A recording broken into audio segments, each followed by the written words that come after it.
Guys, sa mga gusto pong malaman kung paano mag-edit sa video tulad nito, tara samahan niyo ako sa CapCut gamit ang mask. O iset natin ang camera o ang video. Then ayan, make sure na mas mataas yung katawan mo o yung ulo mo dyan sa bahay na yan. Then acting ka lang, acting. Ayan, ganyan lang, acting ka lang. Ayan, acting ka na. Then after nyan, ayan, pupunta na tayo sa CapCut. I-open natin ngayon ang CapCut. Mag-a-add to project lang tayo, new project. Pindutin lang yan, tas hanapin mo na yung video. Ayan. Hanap na, i-click mo lang. Then after nyan, i-add. Okay, pagka-add mo, ayan na po, hanapin mo na. Ayan, pag-edit, ayan, check mo lang lahat guys. Check lang kung hanggang saan ang i-edit mo. Ayan, forward. Pag na-meet na, click mo lang, split. Then, kung hindi mo naman na kailangan, i-delete na. Then, balik na tayo dun sa unang video natin. Ayan, hanapin natin yung bakante. Ayan, dahil dyan tayo kukuha ng i-duplicate natin. Ayan.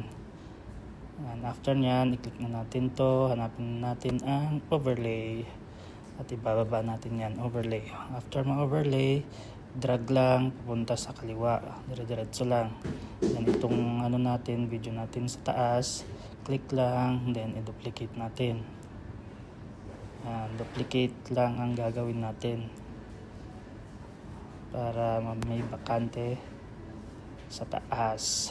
Yan, hanggang sa ma-meet yung kahabaan ng overlay natin. Duplicate lang.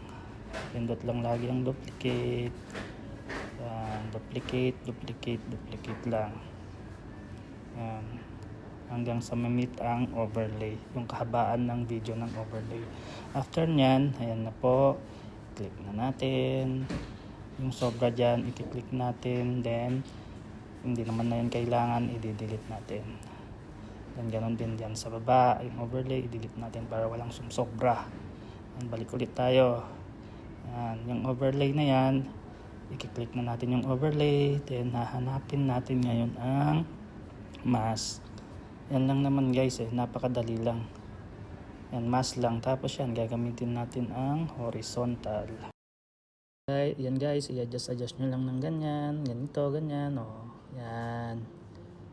Napakasimple lang guys. Kung gusto nyo maging ganti lang sa video, yan lang ang gagawin nyo.